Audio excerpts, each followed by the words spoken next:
Good afternoon. Study session, Mayor and City Council meeting, 3:30 p.m., Tuesday, March 3rd, 2020, City Hall Complex. I call this meeting to order. Please rise for the Pledge of Allegiance. Madam Clerk, please.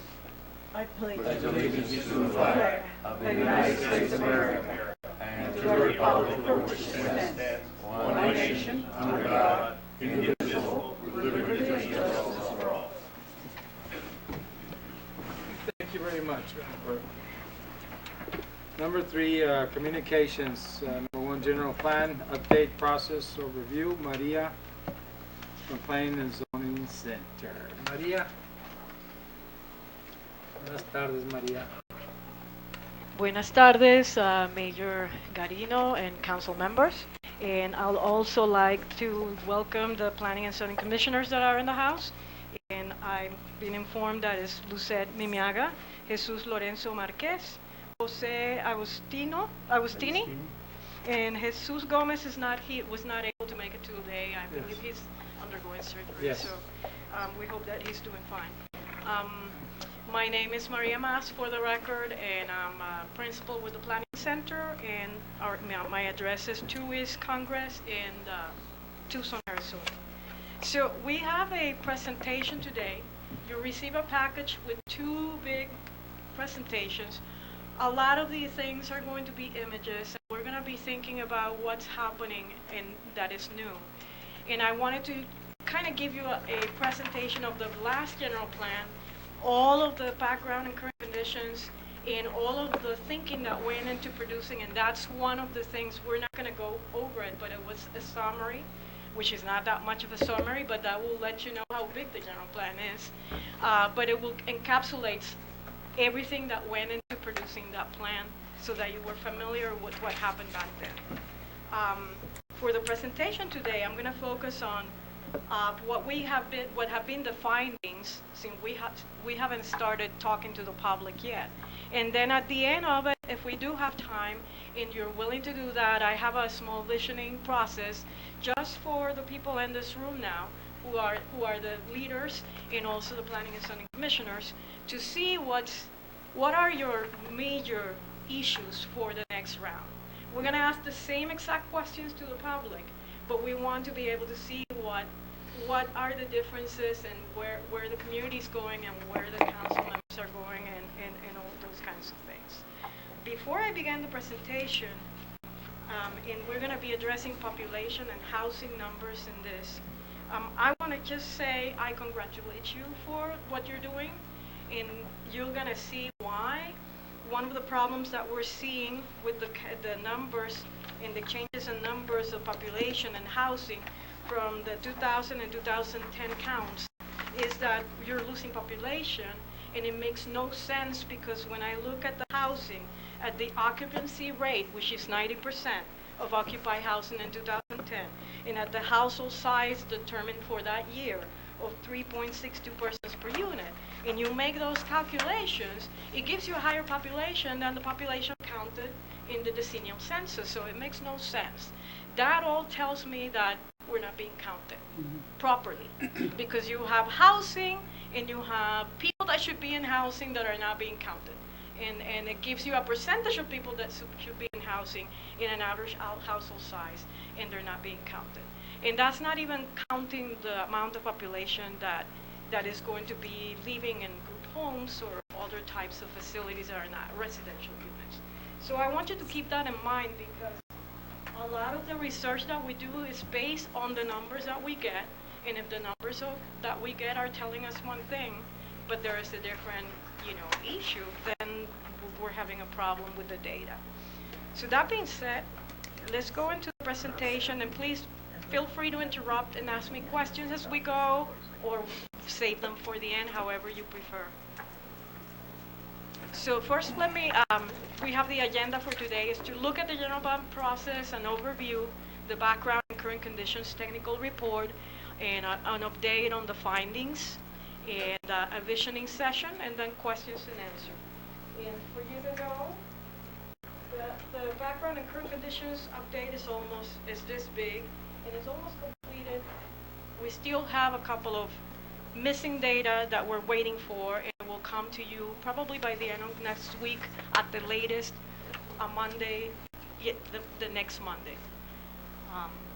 Why a general plan? We spoke about this during the presentation on the public participation plan. The Arizona revised statutes requires municipalities to adopt a long-range general plan to guide the community physical development. And IRS also requires municipalities to update it every 10 years. And the last general plan was adopted in 2010. The Nogales general plan, what are the elements that are included in the general plan? Well, it's going to contain the vision, the goals, the policies, and the implementation strategies guiding physical development, and includes growth areas, which was also included in the 2010. Use of land, also included in the previous one. Transportation circulation, included in the previous one. Parks, recreation, trails, and open space is new. We only addressed part of that on the previous one. It was not required to do it, to do the parks, recreation, and trails the last time around. Water resources and environmental planning were included. Public facilities and services is a new element that is required. Cultural history was included in the 2010, and that was an element that was chosen by the community and the leadership that needed to be included in the Nogales General Plan, but it was not one required. Economic development is going to be a new element, even though it was very strong in economic development throughout the plan. It didn't have one economic development chapter or element dedicated to it. Now it is required, which is really a good thing because it is very important for the community. The cost of development was also included in 2010, and another new element that is required is energy, and it's dealing with possibilities for alternative types of energy like solar or wind or those kinds of things. So that's what you're going to see in the final draft. The major milestones. The project scoping was phase 1, was completed last year. The document review was completed as well. The phase 3 background and current conditions is pretty much completed. We have minor revisions to complete it. Phase 4 community meeting, visioning process. We are just beginning. That's in progress. This is part of it. The community is going to be the other part of it. Phase 5 is designating if we're going to make any changes to the growth areas or land use alternatives, and that's going to be happening in March. Phase 6 is going to be drafting a general plan, and that's going to be happening in March as well. And Phase 7 is going to enter the 60-day agency review from April to May, and general plan final document by June. And that would allow enough time for the community to be able to take the plan for the ratification of the public, which I'm not quite sure. I'm going to leave that question to Michael Massey, the attorney, because since you have been losing, according to the census population, would it mean that you have to ratify it by the public? But on the other hand, you're a community of more of 10,000, so I think you do have to ratify it. My understanding is that yes, we Yes. do, but Yeah. I will review those statutes again. So And we yeah. are, I know we're on a tight time Mhm. frame with a view to submitting To the submitting document for that. to the electorate at the November election. Yes, and that's what we're kind of facing against. In phase 8 of the general plan, adoption will be the public hearings, which is going to be 2 public hearings, one with the Planning and Zoning Commission, in which they're going to either recommend to the council the adoption or recommend denial, and then the public hearing with mayor and council that is going to either adopt or not the plan, and then it will begin to count the days towards how many days. I believe it's 130 days after adoption that you can start for the. We need to kind of look at the legal numbers for the November election. We will. But there is a period of time that is mandatory that needs to be in between the adoption and the election that needs to be satisfied according to statutes. The general plan organization is not going to change much from what you have before. It's going to be a background and current condition technical report, which is a standalone document, an executive summary, which is also a standalone document. The executive summary serves the purpose of being a marketing kind of tool, and it summarizes all of the major areas of the plan. And then the general plan policy document is really the one that you're gonna use and staff is gonna use regularly to enforce when you have any kinds of issues related to development or land use or those kinds of things adopted in the general plan. And then the general plan public participation plan, which is an appendix, you already adopted that, is a separate document as well. And that was required to be adopted at the initial stages of the process.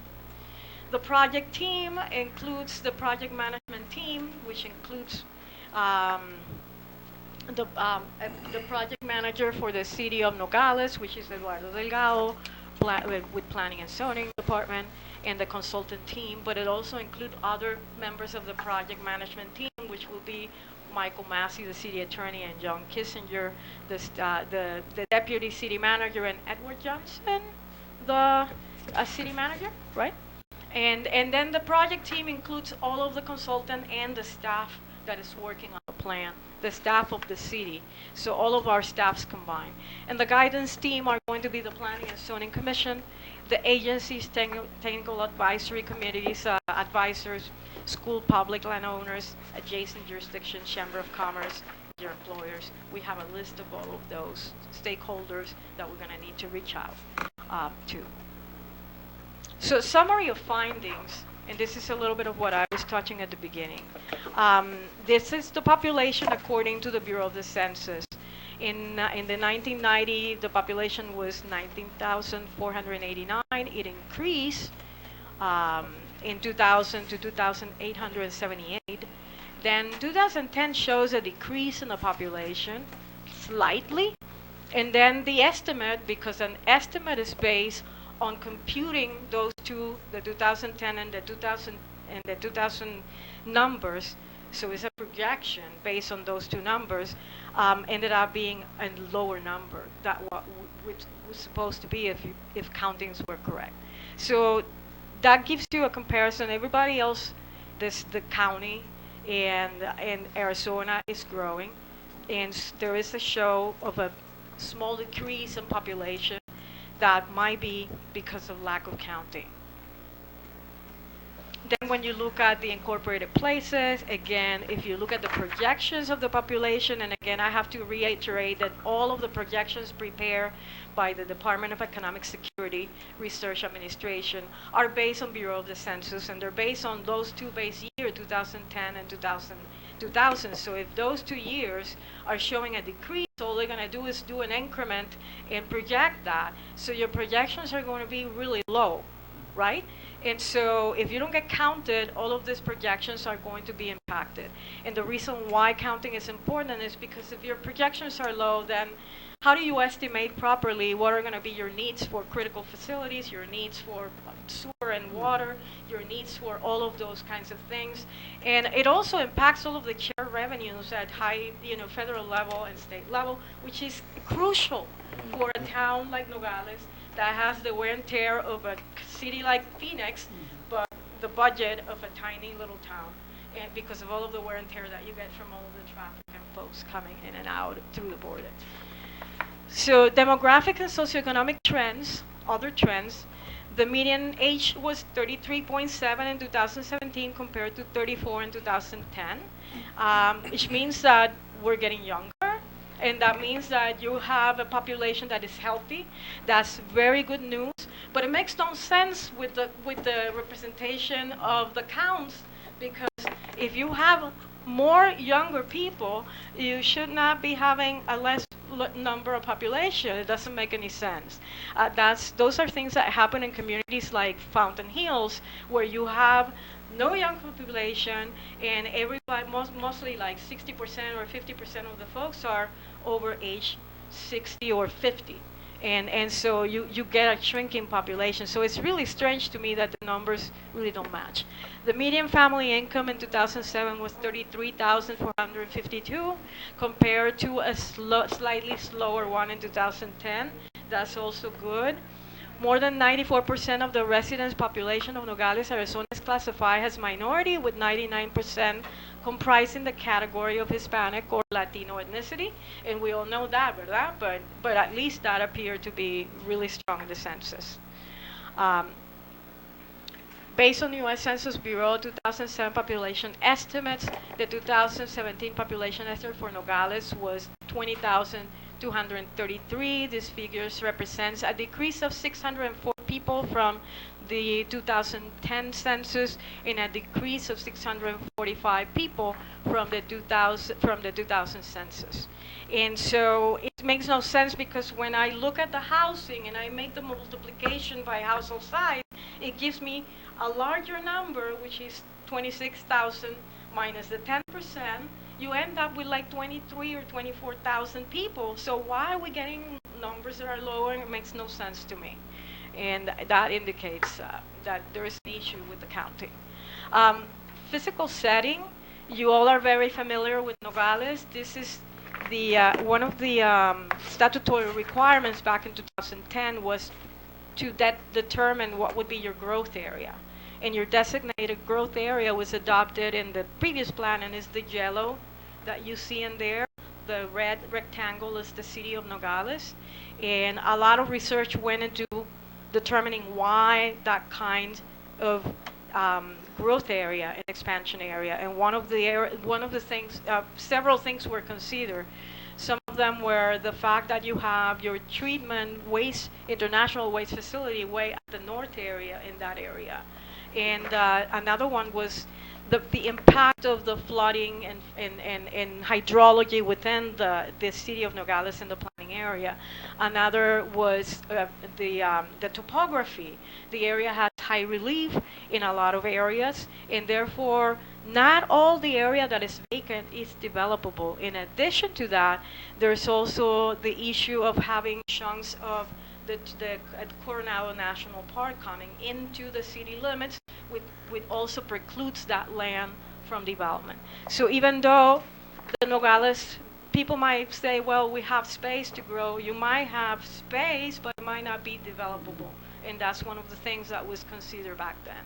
The other issue that was considered was including the airport. So this is a little bit of the environmental setting. You see now how the Coronado National Forest comes into play in there. You can see also in the background the relief of some of those mountains being like higher elevations. Rivers and washes, there's a lot of those. And then even though you have many constraints, there's great opportunities. You have a strategic location. Of all of Arizona ports of entry, Nogales is the premier port of entry, not only because of the facilities, but because of the number of crossings that you have at the border, and those have been maintained even during the recession times.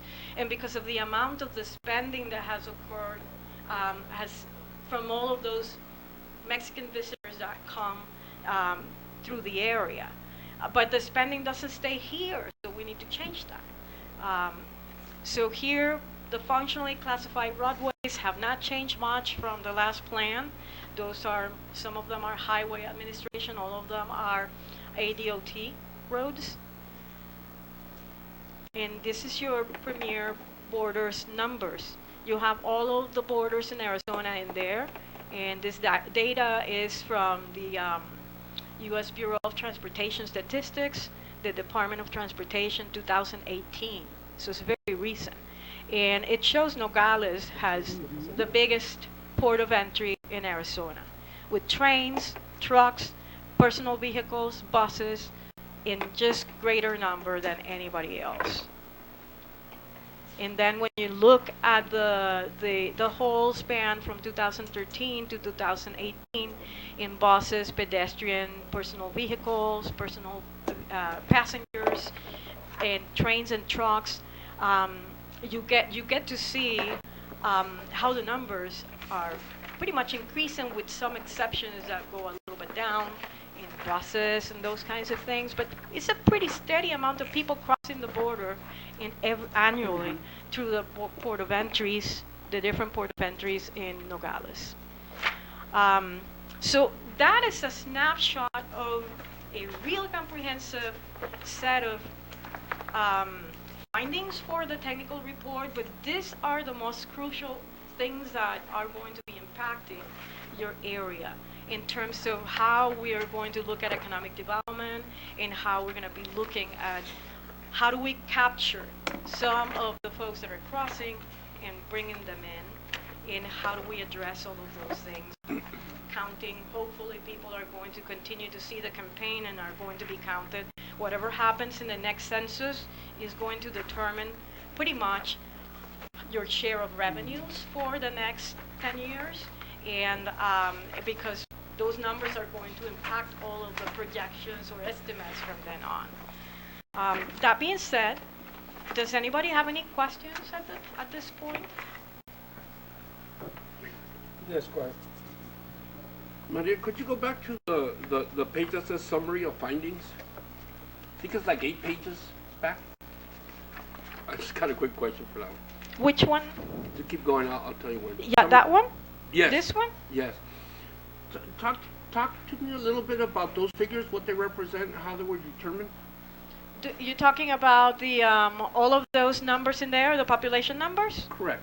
They're all the source is the Arizona Department of Economic Security. Yeah. And they're the entity approved by the state for the population projections. Uh-huh. So we are mandated to use their population projections, and they're based on Bureau of the Census. And do you know how they determine those numbers?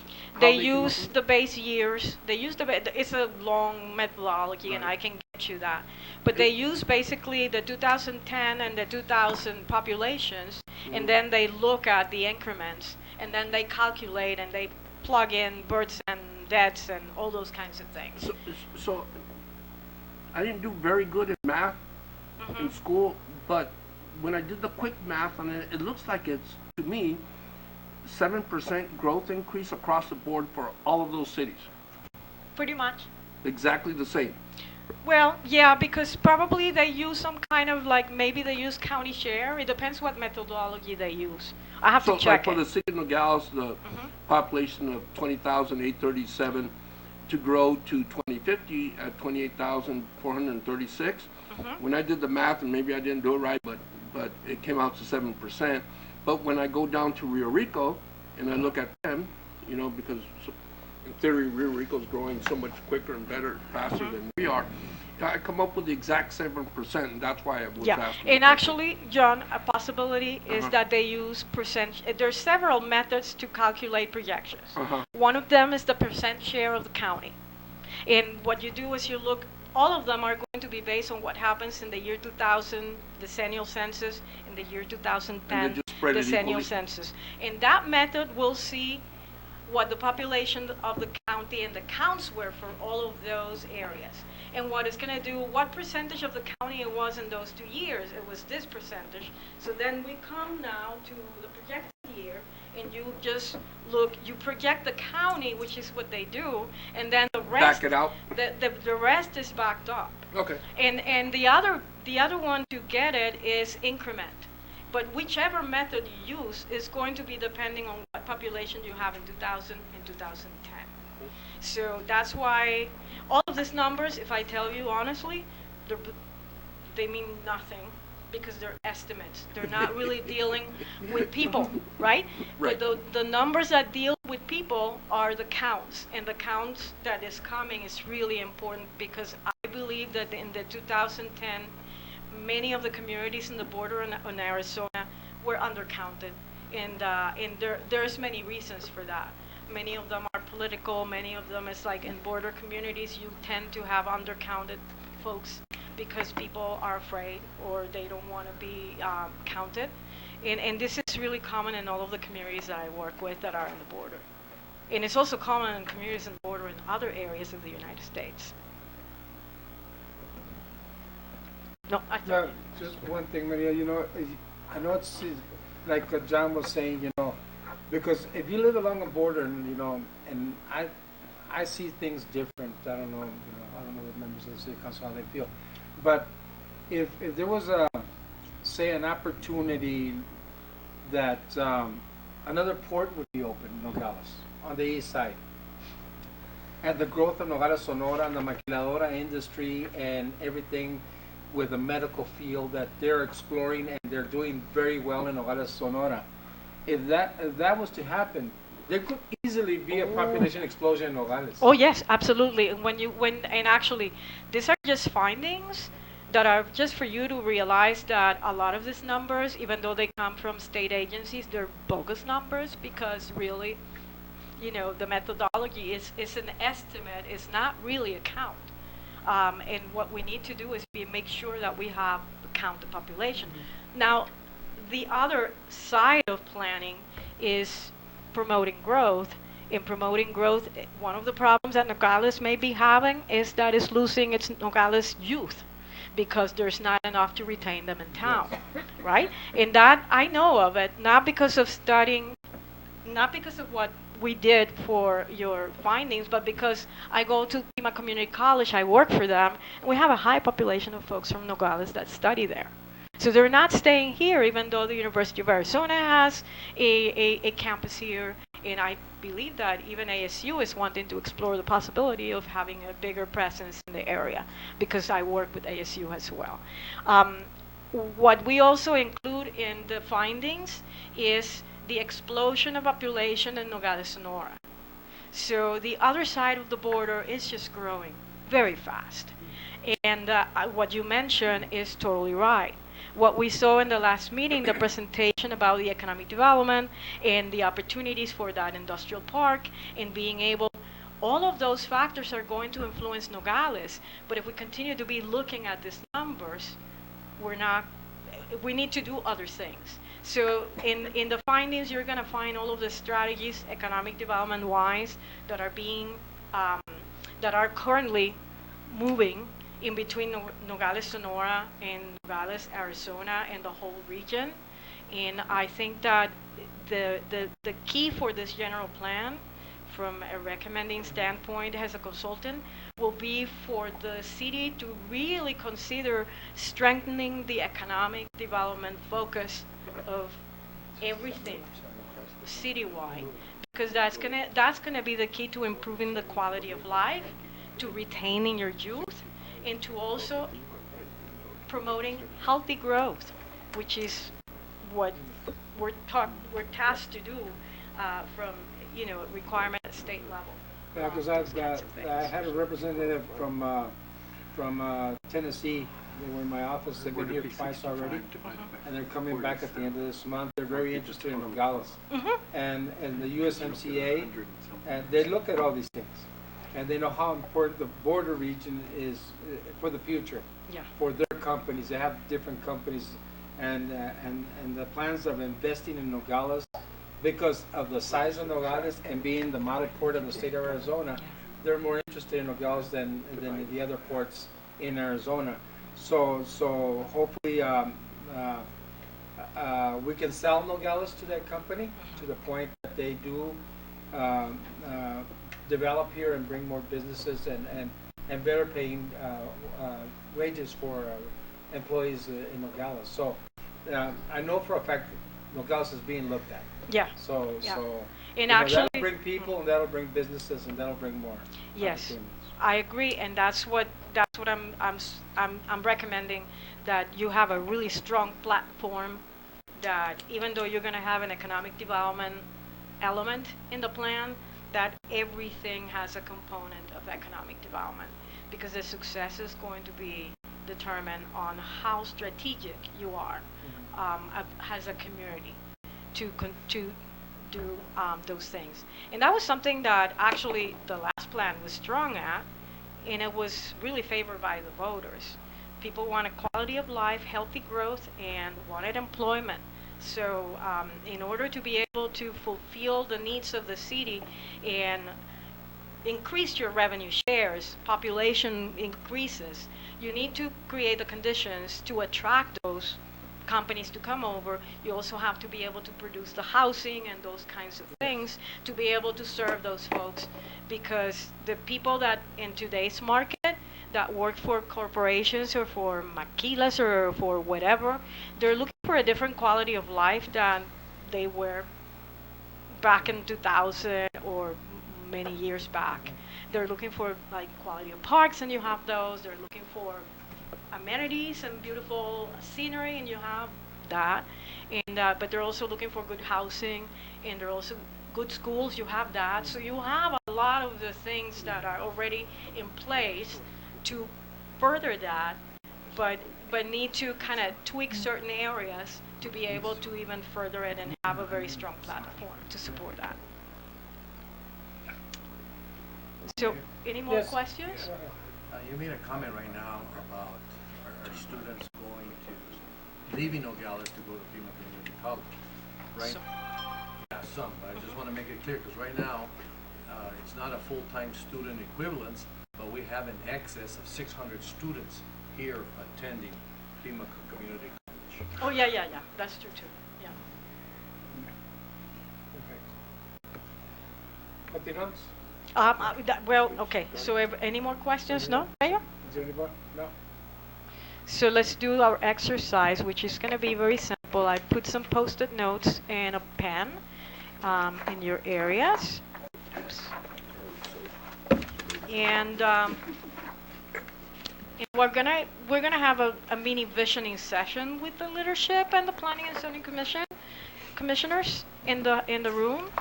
And envision Nogales when you see the future of the next 10 years, what is going to be covered in terms of use of land, residential, commercial, retail, employment, etc., housing, type, affordability, diversity of housing stock, increasing home ownership, etc., connectivity, access, and mobility, anything related to roads, port of entry, transit, bicycle, path, sidewalks, trails, etc.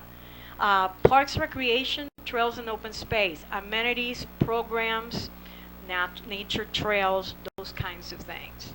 Economic development, anything related to workforce, employment, growth, in-field, binational economy, other. Water resources and environment, Santa Cruz River, protection of scenic views, water and energy conservation, water and air quality, other.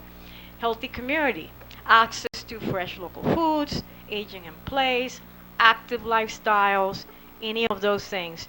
When you look at those things in there, what are the things that you think it's the number one and number two most critical that needs to be addressed in Nogales? And you can write more than one or two, just use as many, one comment per post-it note, and just say, how do you envision Nogales to prosper based on what we can, guidance that is going to be provided in the general plan, in given within those parameters in there. And take it, I'll give you a couple of minutes, but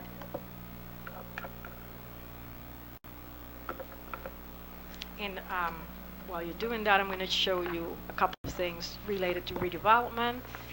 These are things that are happening in other communities, things how you can improve spaces.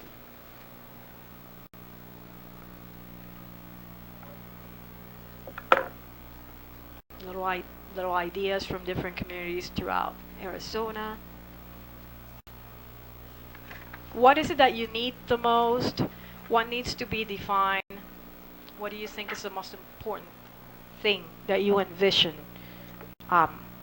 being the outcome of this general plan?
Still see people writing, so a couple of more minutes.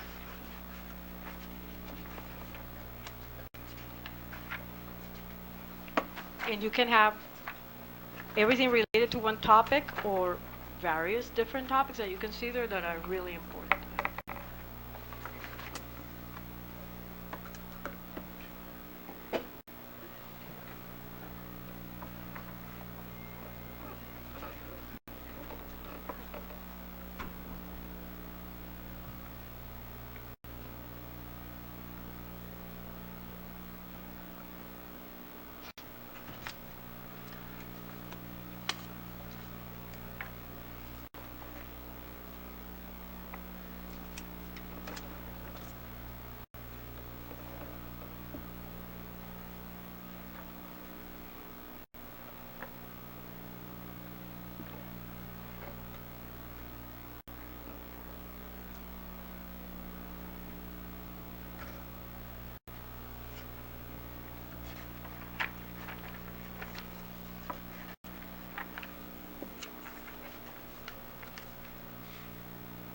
And of course, you can include also um, economic development related items like redevelopment, revitalization, those kinds of things as well.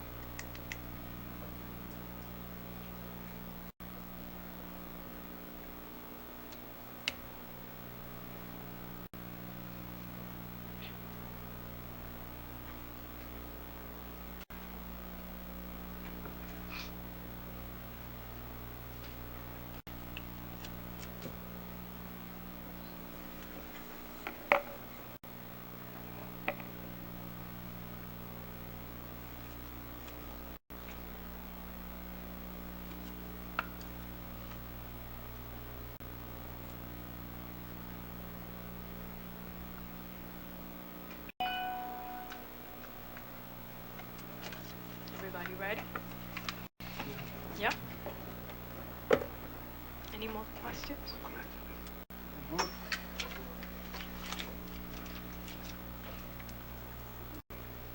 These were some of the gateway definitions that were in the previous plan in Paseo de los Nogales,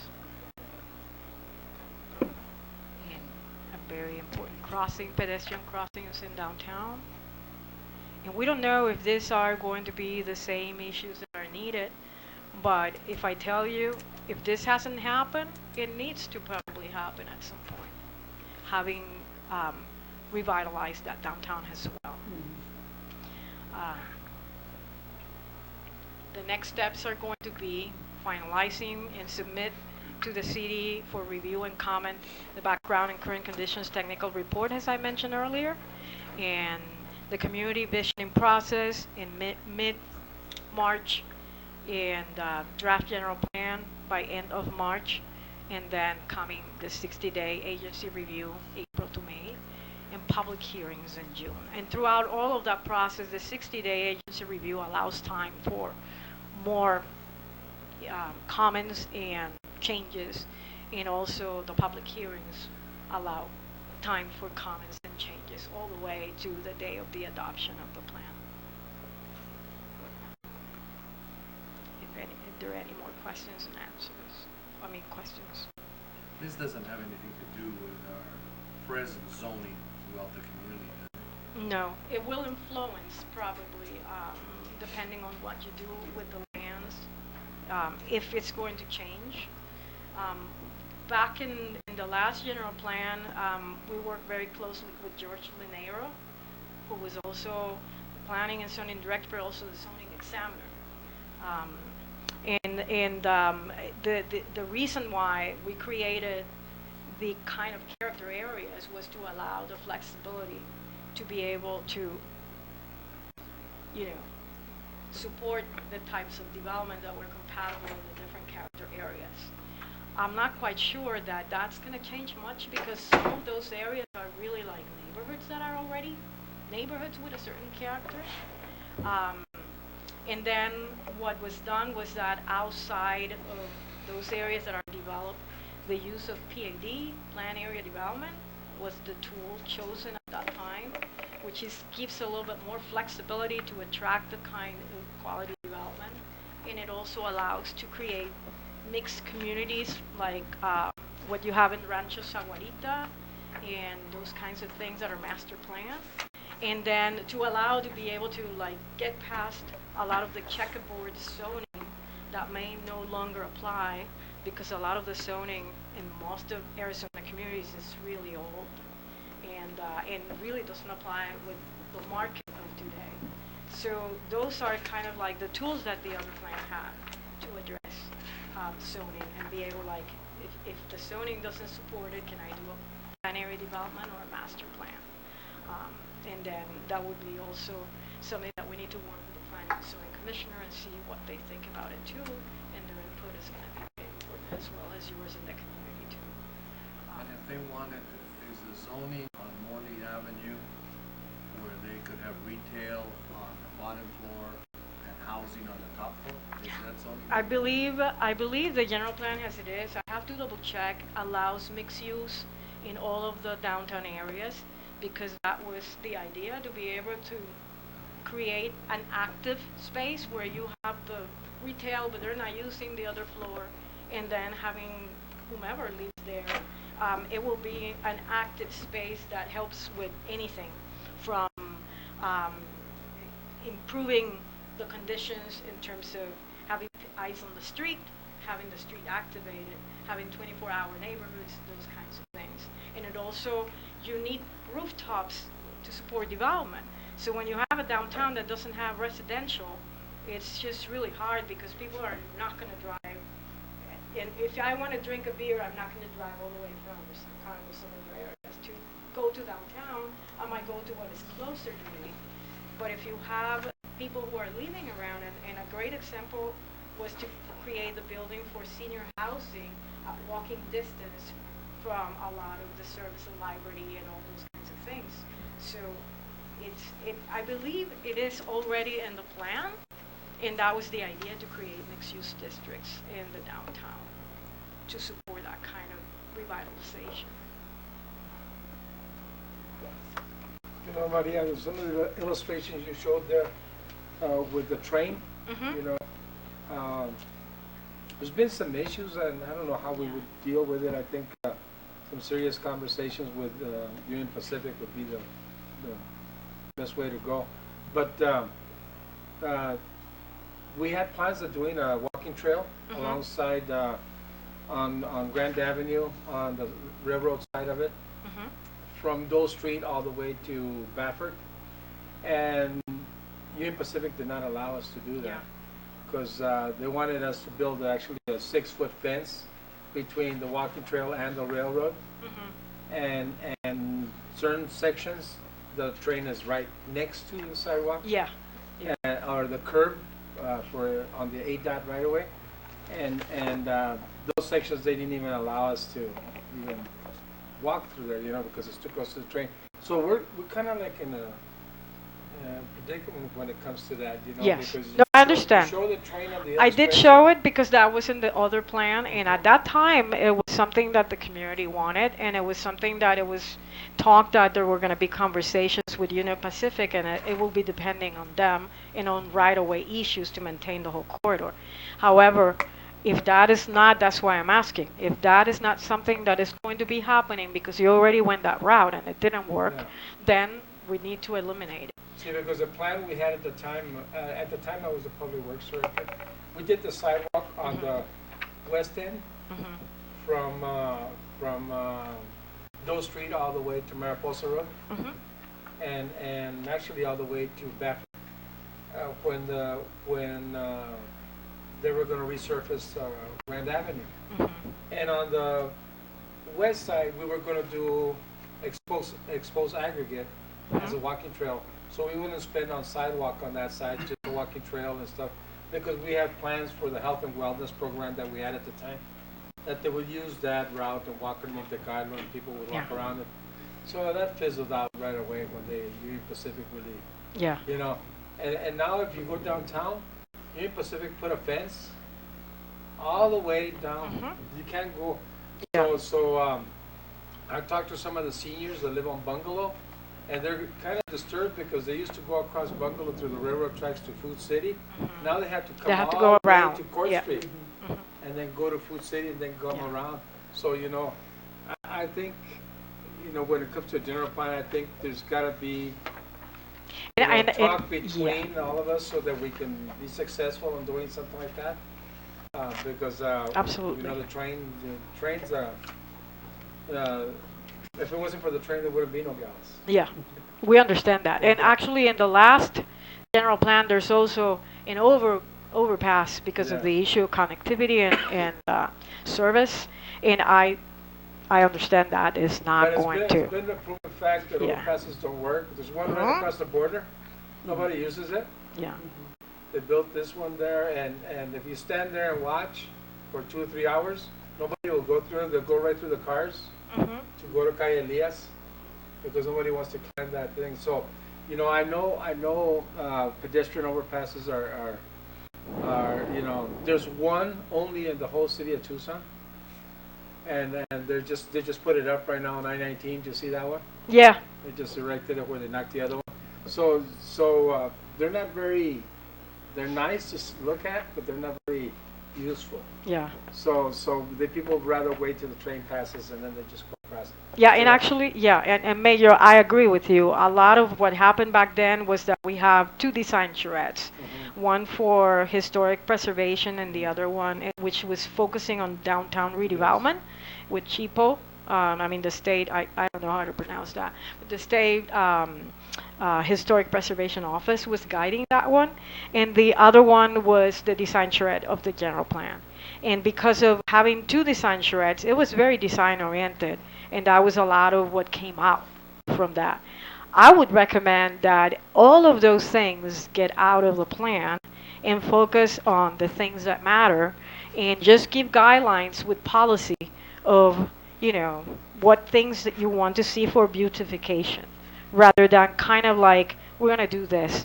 Because the reality is that if the road is owned by either a highway administration or ADOT, we have made negotiation in other towns that have worked. But then if you do adopt certain things and they change the person with whom you made the negotiations, then everything goes out again and nothing gets done. So it's just occupying space. So maybe just having guidelines on what is expected and what is going to be required design-wise for new development in certain areas is more appropriate than having a lot of those pictures in it. Yeah, I remember So- having conversations because we had to have conversations with Union Pacific, with ADOT, with the federal government, and the city of Nogales. Yeah. Because just the environmental impact study and the traffic circulation study, because of the arroyo, the railroad, and everything, it's almost impossible to build something. Yeah. You have to have all those four governments, agreeing to it and partnering. You Yeah. have to partner to do these things. Yeah. So we're, Nogales, we're like in a. It's very hard for us to do certain things. Yeah. It is. It is. We want to do them, but then the federal government won't allow us because of the wash. It's Yeah. international waters. You And have. the You have. Union Yeah. Pacific will stop us from doing something else. You have many layers of Yeah. government on top of your local government. Because we have three Yeah. designs on overpasses, for vehicular overpasses that are still sitting at Public Works, and it cost us a bunch of money. I remember to get them designed, and you look at them, and every year, you know how it is. The longer you wait, the more expensive it's going to be. And they're great designs, but just to get that conversation going with these entities, it's almost impossible. And then we had the bump outs. I don't know if you remember those on Morley Avenue for traffic bump outs and for buses and with landscapes and trees. Everything looks pretty, but you had to steal a little bit of land from Union Pacific to do it. Yeah. And Morley Avenue, we have more control on it than Grand Avenue. But, I just hope one day these things can be done, Maria, because Nogales would look really nice. Yeah. And actually, we can remove those from the plan if that's not if you already have gone down that battle and it didn't work. That can be removed, and policy can be added to kind of guide what kind of quality you want to see happen and how it needs to happen without messing with any of the agencies and with any of the right-of-ways that are not in control by the city. And I think that Or on under the the general control. plan, I'm not sure if it's there, the Terrace Avenue pedestrian walkway. I believe that was discussed on that too, and we did a big chunk of the work. And then when we try to remove the poles and put the utilities to the businesses didn't want to partner with us and didn't want to pay for it. So we have all the conduit, we have everything underneath the street. Almost everything was done at the time. Wow. So you know, we want to, like I said, we want to do things, but when you hit that roadblock where you have property owners that also need to put their share to be able to do it, unless the city wants to do the whole investment themselves, you know, and then we got confronted on that pedestrian walkway with all the businesses there because of the deliveries and all of this, and we wanted to turn it into a tourist you know, street where people can walk there, have kiosks, and have opportunities to sit down and relax after you come back from Mexico, you know, stuff like that. And that was just one little short street from Crawford to DeCancini Port of Entry. I do remember. I mean, I know one of the property owners, and I can't, you know, just say names. But anyway, from back then, that I worked with that person in totally different context, and they live in Tucson, not here. And you have a lot of property owners from some of those downtown buildings that don't live in Nogales. And they would say, I invited them to be participating on the process, and the response was like, I don't want anything that increases any cost of my building. I just want it the way it is. Yeah. I just want to increase my rent without needing to do anything. And I'm like, and that's a lot of the mentality of in all of these towns that you have, historic downtowns, that we have the same issue in Tucson right now in an area that I'm working with. Okay, they all want the pretty thing, but nobody wants to pay a penny for it, so they want it free. And that's not going to happen that way. So you either, you know, I mean, there's going to need to be some kind of organization or something. And I don't know how we're going to tackle it, but maybe it just needs to be facade improvements and those kinds of things, more triggering on the building itself and how to restore those things. But it's good to have these things because someday somebody's going to come by and they're going to look at the general plan and they're going to say, you know, this is a great idea. And maybe by then somebody changes their mind and says, you know what, let's do these improvements, let's do this type of work. Yeah. You know, it's because if you just, you know, close the door and stuff like that, it'll always be closed. You'll never be able to do anything. And, you know, but you know, sometimes they depend on us to do everything, and it's almost impossible for us to do everything. It has to be a whole community doing this. A general plan is a community thing. Absolutely. Yeah. Anything else? We done with this? Maria, you done? Members of the city council, you done? What do we do with these things? Oh, I'm going to take them. Oh, okay, here you go. Thank you very much. Maria, I just put 3 things on one little piece of paper, all right?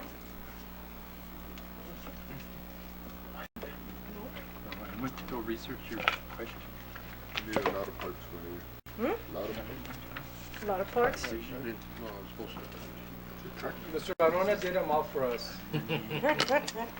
He's good at that. Oh, okay. Thank you so much. Here, buddy. Huh? I wrote it here, so.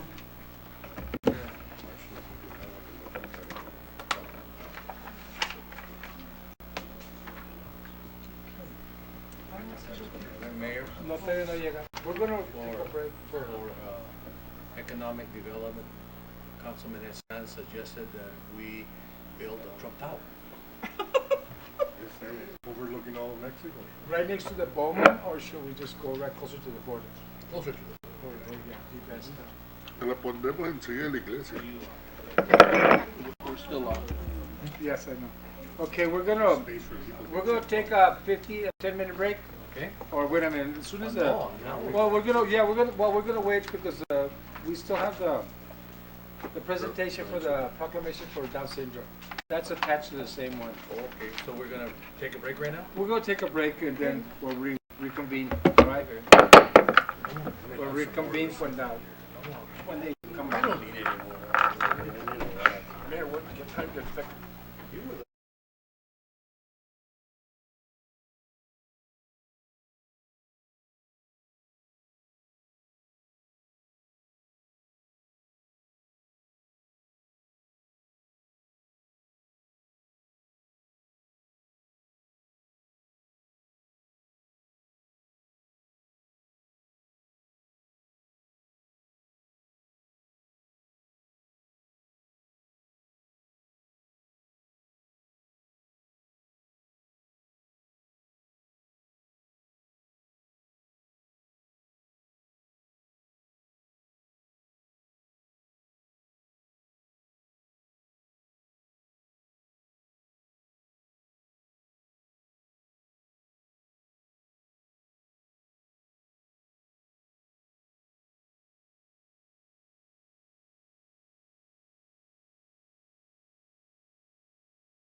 Members of the City Council, we're going to reconvene the study session. And we have a presentation today, and this presentation is for the World Down Syndrome Day. What? Me dijo el niño. No te oyó. Before we get started, I want to acknowledge that we have Miss Susie Science, the county recorder, in the room, and Sheriff Estrada is in the room too. Sheriff, welcome.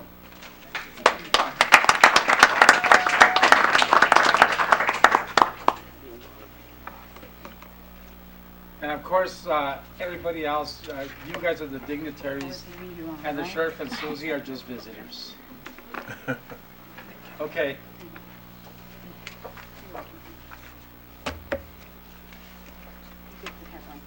Okay. Thank you. What I'm going to do before, If you don't, we can share. We can share. I have one. yes.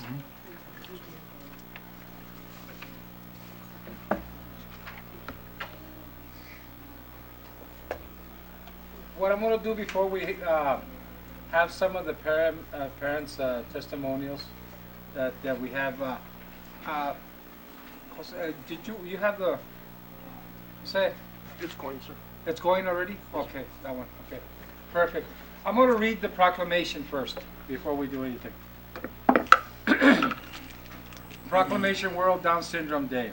Whereas approximately 1 in every 800 children are born with Down syndrome, representing approximately 5,000 births per year in the United States.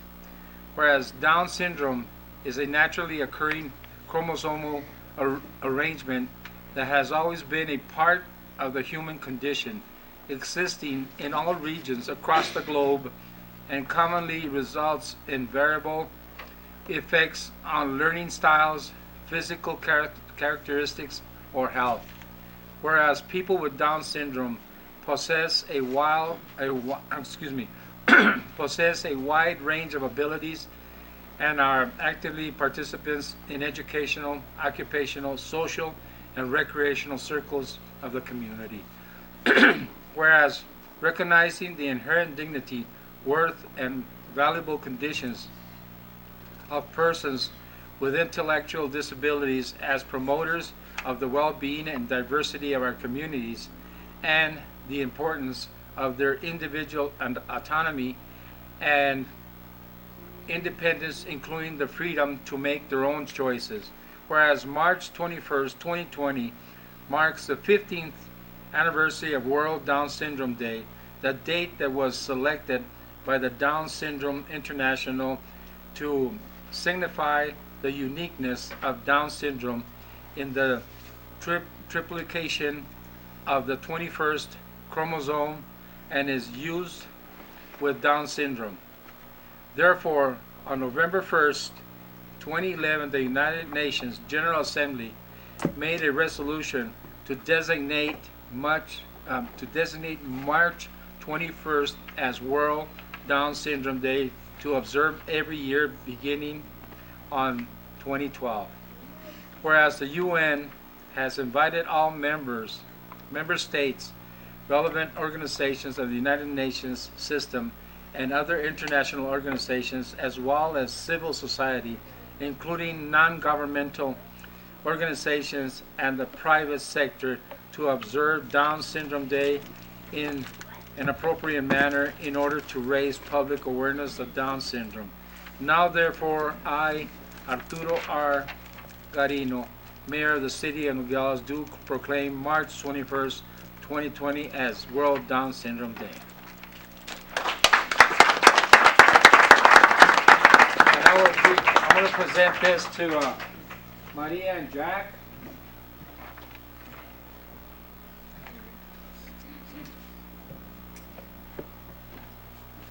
Jack.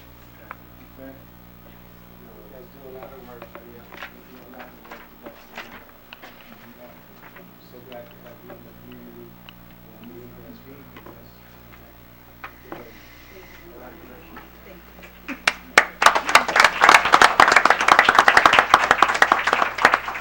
And now Maria, do you have the people? Are you going to go in order, or are you going to speak first? Okay, will you please go to the podium first and state your name and your address for the record, please? Thank you. My name is Maria Skolnick, and my address is 1230 Calle Rafael in Rio Rico, Arizona. Zip code is 85648. Can you hear me well? Okay. Thank you. First of all, I want to thank the city of Nogales, Mayor Garino, and the body of the city council for this opportunity to come here and to speak on behalf of our children. I want to thank all the parents that are here. Unfortunately, the weather wasn't in our favor, but we still want to, move on with our purpose here. I understand we have short time, right? I mean, until 5:30? Yeah, well, as long as Okay. we're close to 6 o'clock, our next meeting starts at 6. Yes, that's fine. We'll do this really fast. That's all right. So, yeah, the parents, they're here. On their behalf, my own behalf, all the parents who we all have children with Down syndrome, we want to thank all of you for having us. And World Down Syndrome Day is on March 21st. However, we can celebrate the whole month. And today will be the opportunity to voice what it's about, World Down Syndrome Day. Across the globe on World Down Syndrome Day on March 21st, people parents, family members of people with Down syndrome, and also people that work with them, they create this movement and these festivities to celebrate the children with Down syndrome. And what it means is the people with Down syndrome have an extra element of genetic material and the cells, where the part 21 is. There are 23 pairs. On the part 21st, or 21, there is an extra chromosomal material that unfortunately causes, what is going on with a person with Down syndrome, the speech, the development, and other things that it's not a big deal because, they're very smart people, and with a lot of support from our families, our parents, the family members in the community, they can really, do very well. I am a parent of a young daughter with Down syndrome, and she's a beautiful, beautiful person. She is a very ambitious young lady. She's in Rio Rico High School. She's in track. She's a cheerleader. She's in FBLA. She's in the student council. And, anything is possible. When my daughter was born, I was told, but one of my friends in Tucson, she was born in Tucson, the first thing I heard was, it's all you need. But I know she didn't mean that. She is my friend, but she didn't understand and I didn't understand. But thanks to my family, my husband Jack, and our community, my daughter is blooming and is becoming an amazing person. So, and it's the same for the rest of our families. We all fight every day. All parents want the best for the children, and they all look for opportunity for the children to be well and to do their best they can. But especially parents, it's different. We have a lot of challenges, and we have a lot of doors that close on us. And that's why we're here, because we want to make sure that, there's nothing wrong with having Down syndrome. I want to read really quick something so we can move on and give the parents that are here the opportunity to speak. Each year, Down Syndrome International presents a call to action for World Down Syndrome Day. This campaign will be integrated into all Down syndrome individuals' activities, and we encourage everyone around the world to do the same. The reality today is that prevailing negative attitudes, low expectation, and discrimination and exclusion ensure that people with Down syndrome are left behind. This occurs in society, but also within the disability community and the Down syndrome community as well. There is a lack of understanding of the challenges individuals face across their lifetime and a failure to support them with the opportunities and tools needed to live fulfilling lives. Across areas of life such as a lifelong personal development, personal relationships, education, healthcare, work and livelihood, recreation, and participation in public life, all people with Down syndrome must have opportunities included on a full and equal basis with others. That's my message, and thank you again, and I really appreciate everybody who is here, have a good afternoon. Thank you. Thank you, Maria. Thank you, Maria.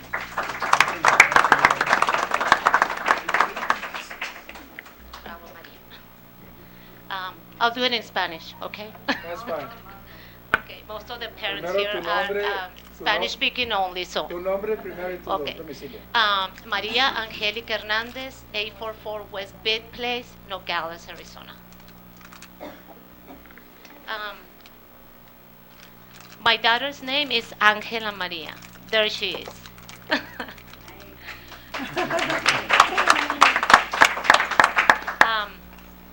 Mi esposo se llama Luis, tenemos a 3 hijos.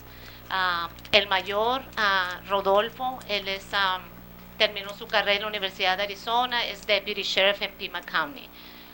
Alexa terminó su carrera en la Universidad de Arizona, she's a psychologist, y la acaba de aceptar la universidad para empezar su maestría.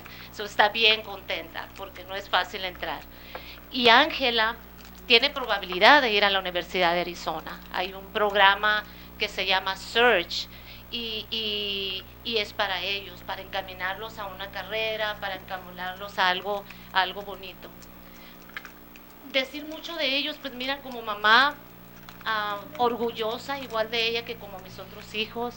Es una niña muy inteligente, aprende muy rápido, se comunica muy bien, es muy cariñosa, le encanta vivir en sociedad y pues en general eso es lo que puedo decir de ella. Hay otras cosas, pero a las mamás les voy a dar oportunidad también que puedan expresar ese cariño y amor.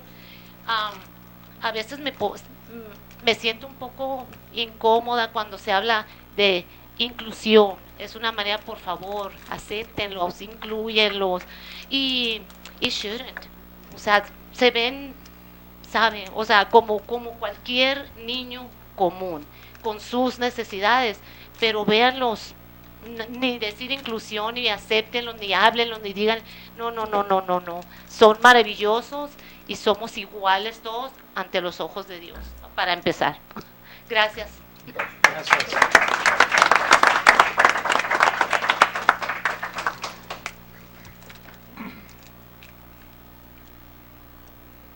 Buenas tardes, mi nombre es Jacqueline Esquer y soy mamá de Karim Esquer, ese pequeño ángel. Y ese es un poema que es para mamás que tienen un ángel como yo en su vida. Dice, ¿alguna vez te has puesto a pensar cómo son escogidas las madres de los niños con algún impedimento físico o mental? Yo visualizo a Dios recorriendo el mundo, seleccionando instrumentos para la propagación de la raza humana, con mucho cuidado y deliberación. Mientras Él observa, da instrucciones a sus ángeles para que hagan anotaciones de su inmensa libreta. Berta López va a tener un hijo, su santo patrón será Mateo. Olga Pérez va a tener una hija, su santa patrona será Santa Teresa.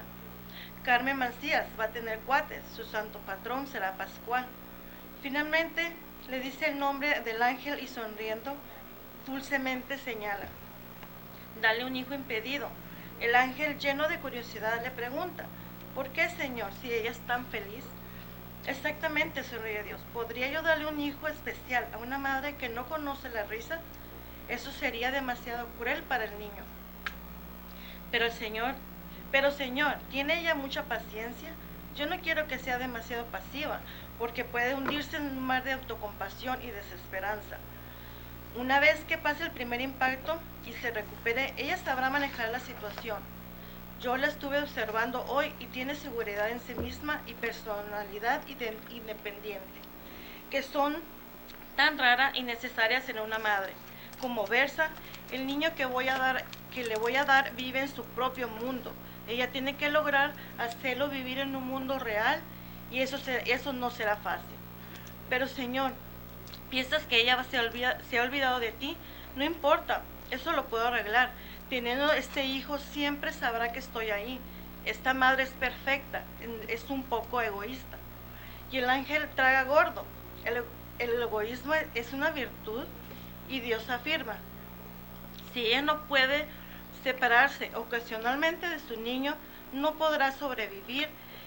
Si aquí una mujer a quien he bendecido con un hijo menos que perfecto, ella aún no se da cuenta, pero va a ser envidiada porque nunca una palabra dicha le pasará inadvertida.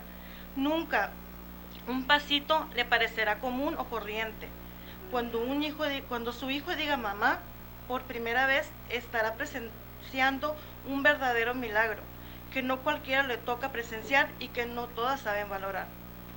Le permitiré que vea claramente las cosas que yo veo, ignorancia, crueldad, perjuicios, y le ayudaré a elevarse por sobre todo ello.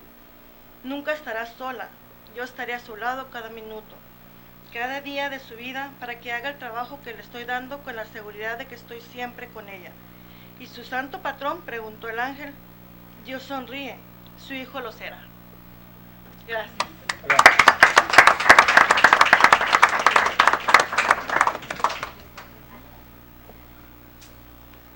Hello.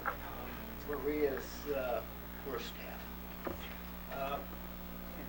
I, like Mr. Marino, Mayor Marino, served in Vietnam. I was swift boat. And I was hurt many times on the swift boat.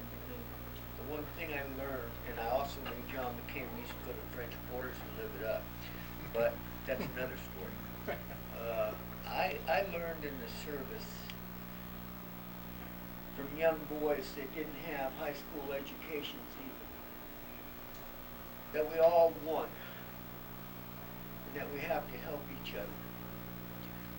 I started out actually back in 67 helping the kids with Down syndrome that worked for the Salvation Army, who treated them like real bad. It was difficult seeing kids treated that way. When we had one and the doctor said you're going to have your child for life, well, of course you are. You have every child for life. The school system here at that time treated kids pretty bad. And even here, when we moved here, the uneducated teachers that didn't know much about Down syndrome, they put them into a resource room where they only learned to clean dishes or clean the backyards in school. I had many fights with not only Nogales High, but with Rio Rico. They took me to court 4 times and lost all 4 times. Thanks to all of you, and I'm very proud of Sheriff Tony, Mayor Garino, and each and every one of you. You're stand-up people. And I told my wife when she was crying and the doctor said that to me and her, I said every child can learn. Well, one thing my wife didn't tell you is my daughter's in the top 10% of the regular students. She's going to get a scholarship. I have a friend who is a nurse and a friend who's the doctor that are Down syndrome. Anything is possible, but it's up to the parents not to give up, and it's up to the school to put them in with regular kids with an aid to start with. And all of them can learn. You have to, a lot of homework you're going to work with her, a for him, but each child can go out on their own. And that's basically all I have to say. And I thank you from the bottom of my heart. God bless all of you. Thank you, Dad.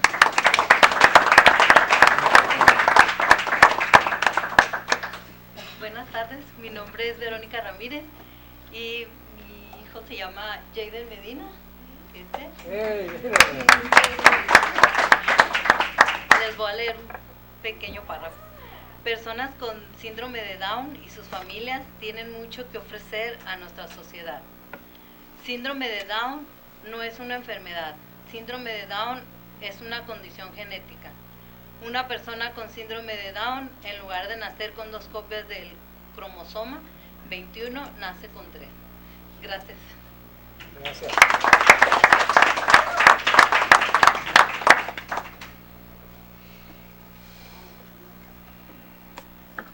Buenas tardes, mi nombre es Gloria Ruiz, tengo una niña de 12 años, pero ahora no nos pudo acompañar porque tuvo un concierto de banda en Tucson y no quiso faltar, o sea, muy responsable. A mí como mamá me daba miedo que fuera sola porque es la primera vez que, muy independiente, que fue sin mí, fue nomás con las maestras, entonces pues no nos pudo acompañar ahora, ¿no?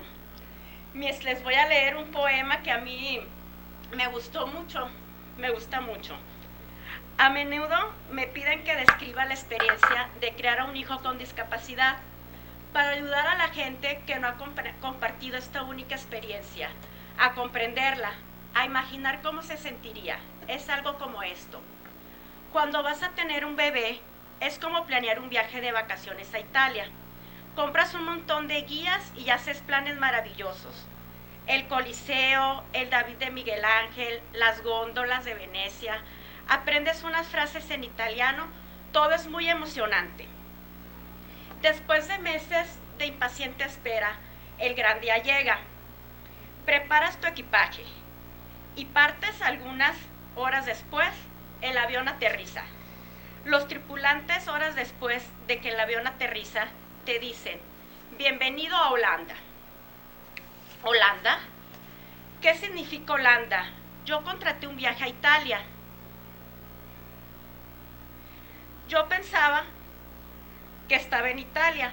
Toda mi vida he soñado ir a Italia. Pero había habido un camino en el plan de vuelo.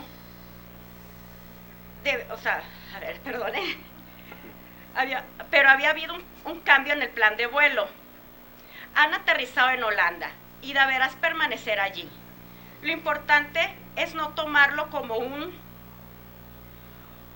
lugar horrible, asqueroso, lleno de pestilencia, hambre y enfermedad.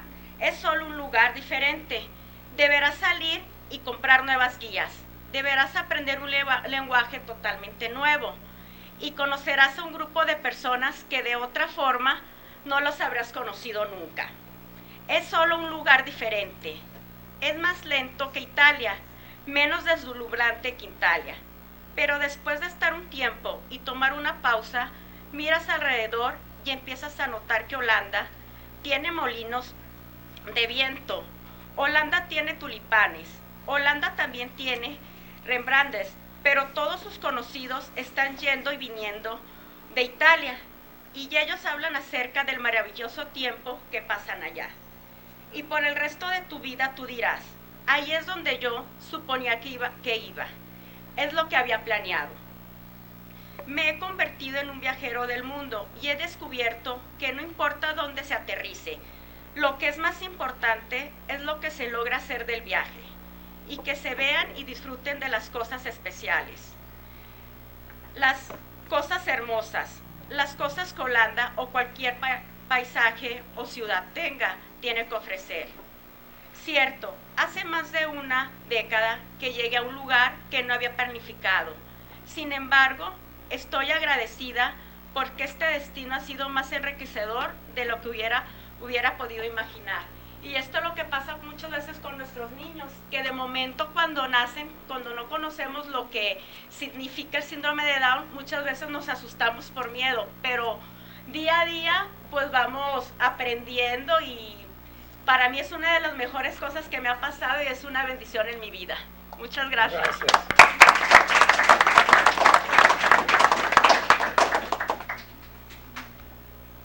there anybody else?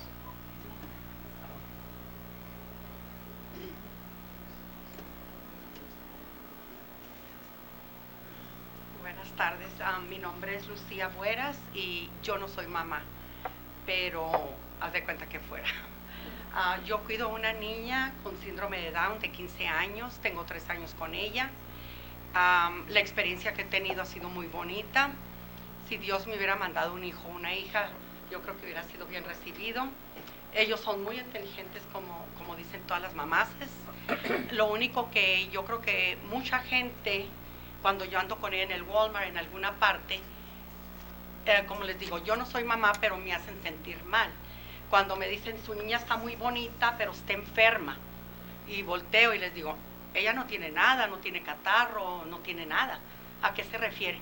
Pues ¿cómo está señora? Está normal. Ella oye, ella habla, ella entiende lo que usted me está diciendo. Entonces no sé en qué manera ustedes les dicen enfermos. Enfermos no son. Son con una condición especial y esa condición pueden ser hasta más inteligente que ustedes. Entonces hay muchas personas que sí lo ignoran, unas personas que no lo saben tratar a ellos, unas personas que inclusive a nosotros, por ejemplo, yo soy attending care de ella, soy caregiver, sin embargo yo me he sentido mal. Entonces muchas veces me pongo en el lugar de los papás. ¿Cómo se sentirán ellos cuando les dicen que los niños están enfermos? Los niños no son enfermos, son unas personas bastante inteligentes. Cuando yo hace 3 años que estuve con Damaris, que empecé, ella no sabía hablar, ahora habla un poco más, yo soy muy platicadora, me escucha, baila, ella está yendo a high school, va en el 9, tiene el programa Santa Cruz Training Program, tiene un baile preparado para el 3 de abril aquí en el VFW, les andamos consiguiendo trajes, vestidos, casi las personas tienen que darnos para los niños, ¿no? Que también ellos van a ir. Creo que va a ser desde los 16 años a los 26 años. Para ellos les andamos consiguiendo trajes y vestidos de bailes para ellos, ¿no? Entonces, ellos son las personas más nobles, yo estoy súper contenta. Ella no me hablará mucho, pero ella se da a entender cuando una persona le hace daño o cuando una persona piensa que la molesta o algo, ella se da a entender conmigo. Ahorita yo estoy trabajando en ella, en que tienda su cama, que rejunte su ropa, que lave su plato, todo eso ellos pueden hacer. Si uno o los papás desde ellos que están chiquitos les enseñan, ellos pueden hacer algo muy normal. Yo salgo a comer con ella con cualquier restaurante y podemos tener una plática, estar platicando, ella me entiende lo que le estoy diciendo, yo le entiendo a ella lo que me está diciendo, aunque ella no es muy expresiva para hacerlo, ¿verdad? Pero sí, yo estoy muy contenta con ella y con todos estos niños, que es una bendición de Dios tener estas criaturas. Es una bendición de Dios. Lástima que hay gente muy ignorante que luego salen con que están enfermos. Yo los veo muy normal y yo creo que si aquí en las escuelas, se los estoy sugiriendo, que si los maestros estuvieran un poquito más preparados para ello, estuvieran un poco más para la educación, yo creo que nos ayudarán mucho más a los caregivers y a los padres. Porque eso sí me he fijado, que a lo mejor a los niños especiales, por ser especiales, pues dicen, no nos van a entender, o hablan los maestros muy rápido y todo, pero si los maestros están preparados, o que ustedes, los del board, ¿verdad?, agarren maestros para condiciones especiales, se me hace que en Nogales nos iban a ayudar mucho, porque hay mucho niño, no nomás ellos, son miles, no sé por qué muchos padres no los vienen con ellos, ¿verdad? Pero no nomás son estos cuantos, son muchos niños. Y sí que ustedes, los del board, agarraran a personas preparadas, maestros, para que trabajaran con niños especiales, porque se me hace que no hay aquí en Nogales, se me afigura, ¿no? Se me afigura. Yo a ella le estoy enseñando a poner su nombre, su edad, todo. Va a la high school, pero me viene sin tarea, me viene sin nada, ¿verdad? Entonces, pues yo se lo estoy tratando de ayudar lo mejor que se pueda.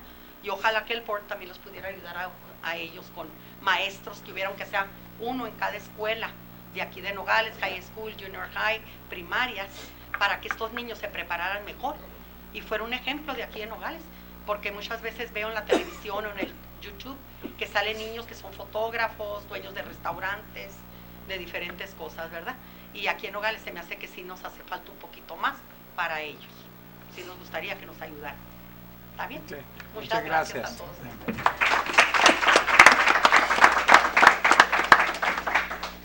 Was that your last one?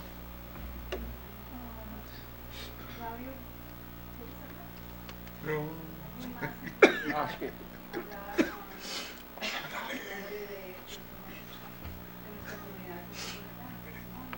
Un comentario.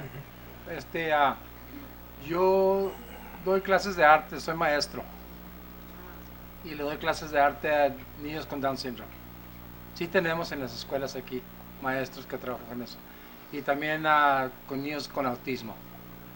Ahí en la escuela hay cuatro niños con autismo y un niño con Down syndrome. Había dos, pero uno se fue hace mucho y están aprendiendo. Desde chiquitos, desde que estaban en primer grado, ya están subiendo en los grados y están aprendiendo despacito, pero están aprendiendo. Y los maestros están haciendo todo lo posible para trabajar. Y tenemos 3 personas que están educados en esa área, que nos ayudan para trabajar con los niños. ¿Cuál de las escuelas? ¿Primarias o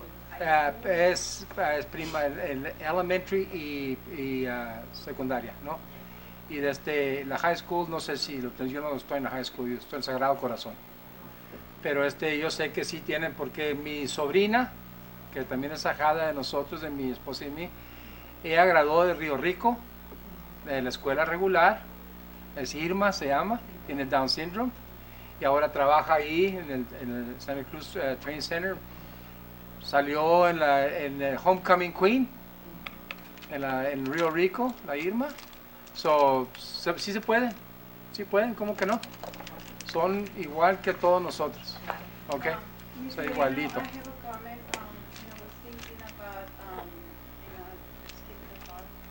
Just go ahead. What I was thinking is,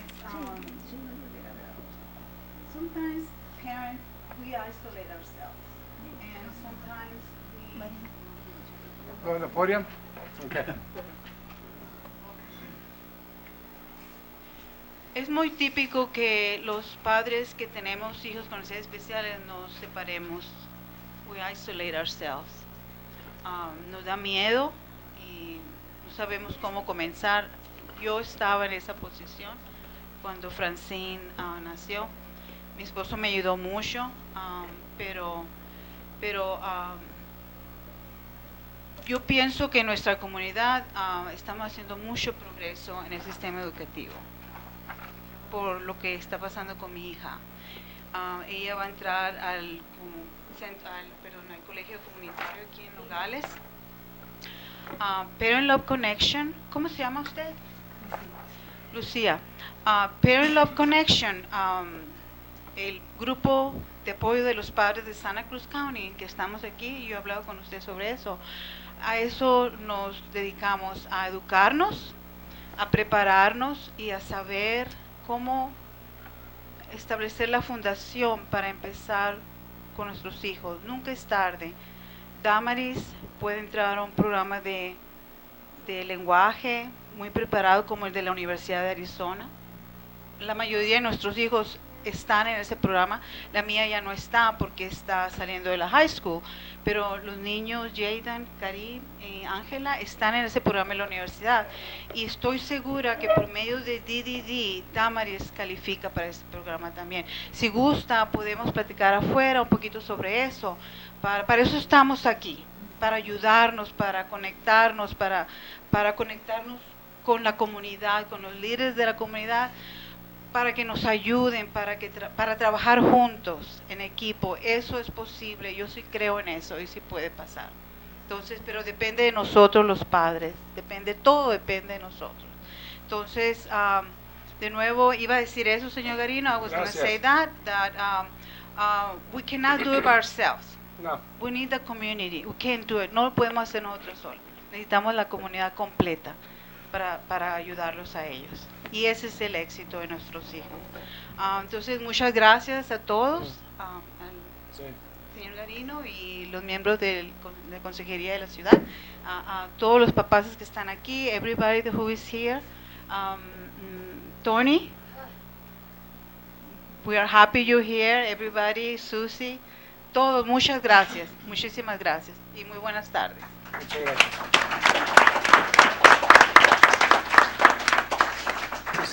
Y una cosita más, y se los garantizo que de parte del Cabildo, de todos los representantes que estamos aquí, nosotros hacemos todo lo posible para sacar esto a luz, ¿verdad? Porque por eso estamos aquí, porque lo tenemos que sacar a luz nosotros por la razón de que si lo sacamos a luz nosotros, el resto de la comunidad que nos están viendo ahorita en la televisión, porque está live, saben ellos que nosotros somos parte de ustedes. Y qué bueno que están aquí con nosotros ustedes, poniendo esto enfrente y siendo parte del World Down Syndrome Month, porque tenemos que, como dijo María, como dijo María, no, estas cosas no se arreglan solitas y que no se escondan, es que hay que sacarlas primero y que estemos todos trabajando en este aspecto, ¿no? Vice Mayor. Un breve comentario nomás. Yo soy miembro de la mesa directiva de Santa Cruz Training. He estado ahí casi 20 años y yo he visto el progreso de estos niños que hacen el trabajo normal que una persona normal hace. Y me da mucho gusto cuando, por ejemplo, voy al café ahí de Santa Cruz Training y ellos les dan un servicio profesional mucho mejor que las personas que trabajan en restaurantes aquí en Nogales. Yo puedo atestiguar a todo eso y quiero felicitar a las mamás por el apoyo que le dan a estos niños y también pido el apoyo de la comunidad para que siga apoyando estos programas. Es muy importante y gracias por todo esto. Están muy buenos los burritos que hacen ahí. Están muy buenos los burritos. Y ni se digan las empanadas, ¿verdad? Yes, Councilman. Thank you. Yo estoy involucrado en el Little League. Nosotros tenemos 3 años haciendo esto. Karim es un pelotero buenísimo, ¿verdad?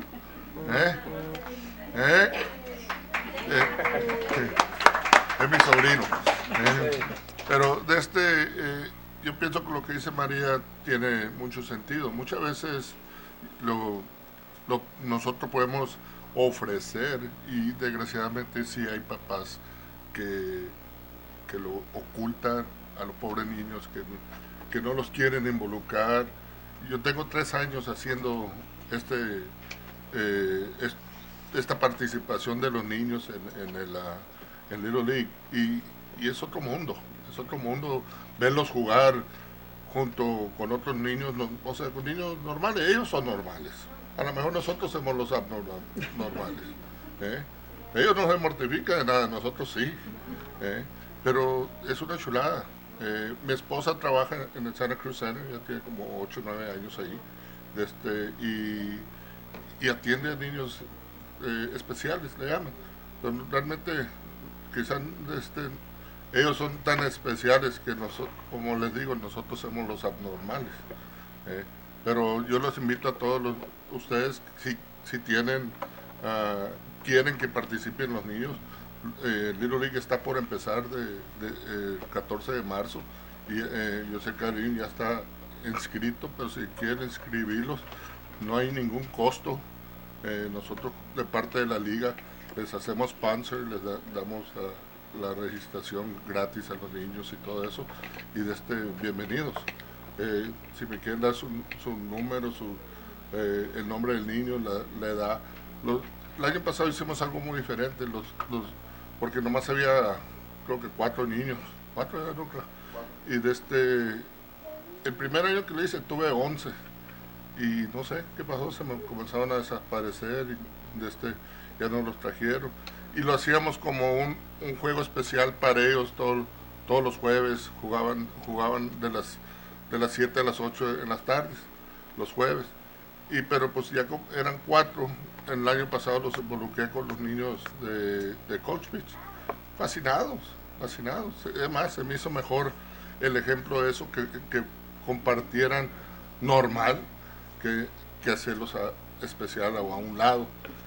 Se me hizo más original para ellos, para todos, y creo que se divirtieron más. Entonces los invito. para mí son alma de Dios ellos. Gracias. Thank you, Councilman. Gracias. Mayor, Well, yes. would it be possible that all the goodness and richness that has been shared here by everybody, would it be possible that we could have the proclamation printed in the newspaper so the community is also aware of what Yes, we're doing? yes, we should do that. Yes, we should do that. Yes. We'll be doing that. You take the original, we'll send the paper the copy. No, we have one, we got it. Thank you, we have it. Well, I want to thank you very much, and remember, it's the whole month of March, okay? No es ahora nomás, es todo el mes, eh? Oh, a propósito, el 21 de marzo, you all are invited. We're going to have pizza at Peter Piper. Pizza, Peter Piper, yeah, ¿qué más quiere? El 21 de marzo en Peter Piper. Or- Yes. Calcetines Normales. a las 5:30. Yes.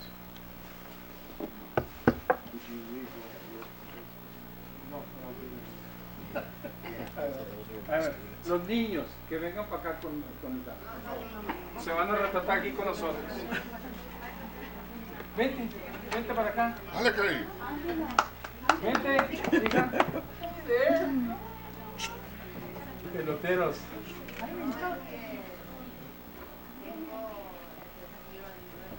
¿No te estoy tapando?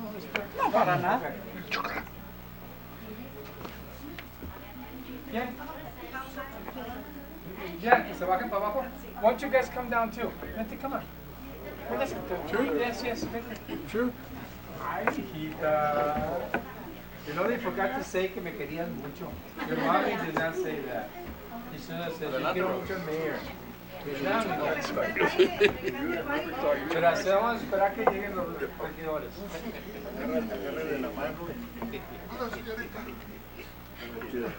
So it can slow down.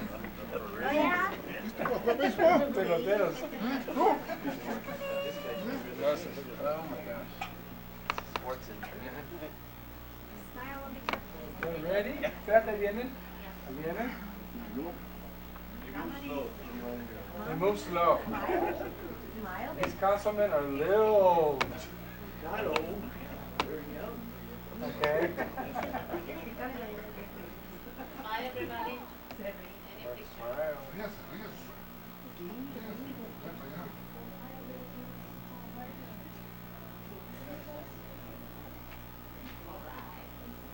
¿Ya? Paparazzi, mijita. Okay. One more. Ahí viene uno más, Uno más.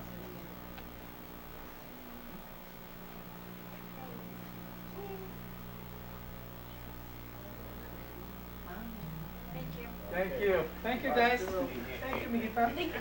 Thank you, mijita.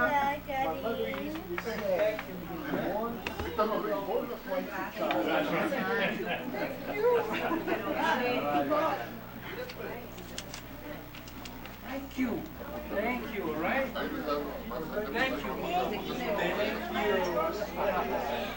Thank